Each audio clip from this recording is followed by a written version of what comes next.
Betul. Mas Wahyu ngomong gitu. Saya tidak butuh pengakuan. Betul.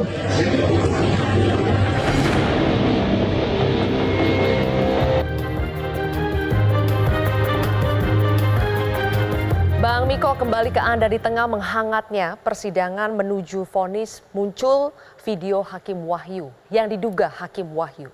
KY bagaimana menjamin supaya hakim tidak terintervensi oleh kepentingan apapun, baik yang mau Sambo divonis lebih berat atau lebih ringan?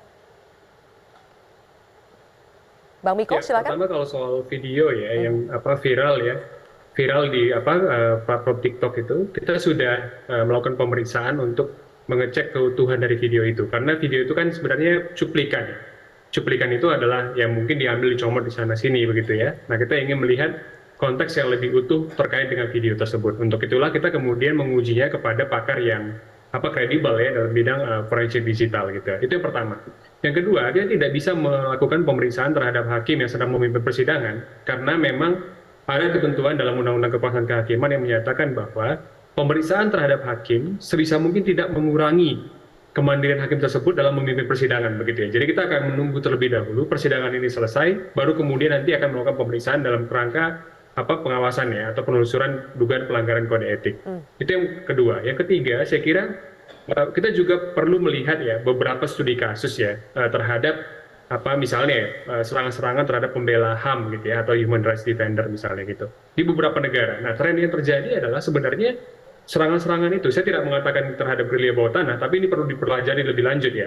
Serangan-serangan tersebut tidak hanya dalam bentuk fisik, gitu, tapi sangat subtle dalam bentuk serangan digital, doxing misalnya. Kemudian juga seperti narasi-narasi video yang berbeda dengan konteksnya dan seterusnya gitu. Nah, serangan-serangan digital ini perlu diwaspadai gitu, karena sekarang zamannya cyber bukan zaman analog lagi begitu ya. Jadi serangan juga terhadap katakanlah hakim ya di beberapa negara yang berjuang untuk demokratisasi itu terjadi gitu. Nah, yang kedua, yang terakhir saya kira yang paling penting adalah nasib hakim pasca kasus ini. Nah, ini juga perlu kita pikirkan. Jangan kemudian gembor-gembornya hangat hari ini, setelah putusan hakimnya yang kemudian tadi kalau misalnya gerakan bawah tanah itu bagaimana perlindungannya, bagaimana perlindungan terhadap keluarganya. Nah, ini juga penting kita untuk pikirkan secara bersama-sama gitu. Oke, baik. Terima kasih Bang Miko. Mudah-mudahan KY bisa melaksanakan tugasnya mengawasi hakim dengan baik ya. Saya kembali lagi ke Pak Soleman. Pak Soleman, menurut Anda kalau memang betul ada gerakan bawah tanah, bentuknya itu seperti apa biasanya? Taktiknya itu seperti apa? Itu gerakan bawah tanah itu adalah pekerjaan yang susah dilihat kalau kita mau lihat, karena itu adalah pekerjaan yang pasti yang tidak bisa diberhentikan oleh siapapun. Pasti ada itu. Dan tidak ada satu orang pun bisa memberhentikan pekerjaan itu. Sehingga yang ditunggu itu lihat aja hasilnya. Atau sasarannya yang diamankan. Kalau aku bilang hakim itu diisolasi aja, tidak boleh hubungan mana-mana. Karena tukang sapu pun bisa menjadi alat untuk mempengaruhi. Dinding pun bisa bertelinga, apa kata hakim. Sehingga itu kalau Pak Mahfud bilang seperti itu sebenarnya tidak usah diumumkan pun sudah pasti ada. Sudah pasti ada. Sudah pasti ada. Dan tidak bisa ada satu orang pun memberhentikan itu. Oke. Satu-satunya jalan hakimnya yang harus tahu. Beliau sendiri harus tahu bahwa dia adalah sasaran untuk itu. Bukan hanya beliau dan keluarga. Nah, kalau tiba-tiba anaknya besok sekolah hilang, nah kan gimana? Nah itu. Jadi beliau dan keluarga harus diamankan. Itu hanya jalannya. Nggak, daripada ngejar orang-orang itu nggak akan bisa. Oke, saya kembali sedikit ke Bang Miko ya. Bang Miko masih bergabung ya. Apakah seperti safe house, kemudian prosedur pengawasan alat komunikasi itu perlu dilakukan untuk hakim? Iya, dari awal kita memang mengajukan ya untuk para hakim ini difasilitasi untuk safe house atau setidaknya pengawalan ketat. Cuma memang polemik ya yang terjadi adalah kalau diberikan safe house atau pengawalan ketat, nah sementara di sisi lain kasus ini melibatkan aparat kepolisian misalnya gitu.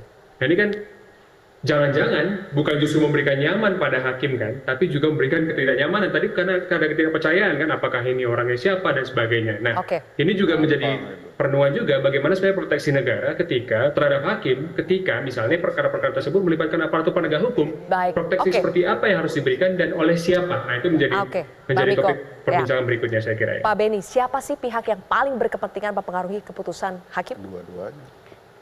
Tentunya yang berkepentingan adalah orang yang nasibnya akan ditentukan oleh hakim. Anda sempat menyinggung soal utang budi. Ada pihak-pihak yang utang budi kepada Sambo. Ketika seseorang menjabat, punya relasi begitu banyak, ini juga punya bawahan, terlebih dia punya kewenangan menangani pelanggaran yang dilakukan oleh anggota. Nah, ketika ini terjadi hutang budi, kemudian relasi kuasa, kemudian juga mungkin titipan dan sebagainya, atau ada bargaining posisi yang terbangun, itu nanti bisa kemudian ada pihak yang akan membantu. Sebetulnya untuk kasus sebesar ini sebagai mantan hakim, Prof. Gayus, berani tidak sih hakim itu cawe-cawe? Begini, saya harus menggunakan asas hukum untuk statement Pak Mahfud. Barang siapa yang mendalilkan sebuah masalah, dia harus membuktikan. Pak Mahfud ada baiknya membuka siapa Brigjen itu, dicuatkan di luar, untuk mencegah. Jadi jangan menindak. Ini kan sekarang kita menunggu. Setelah orang berbuat kita tindak. Kenapa dengan pencegahan? Ungkapkan. Itu asas loh, bahkan ada normanya itu. Barang siapa mendalilkan sebuah keadaan, dia harus membuktikan. Itu jelas. Nah, untuk ini ya kita menghimbau Pak Mahfud demi negara ini. Baik, terakhir saya berikan kesempatan Pak Kamar. Tinggal sedikit lagi palu hakim akan diketuk. Apa pesan dari pihak Yosua kepada hakim? Kalau pesan keluarga ya, pertama kepastian hukum, kedua keadilan, ketiga kemanfaatan.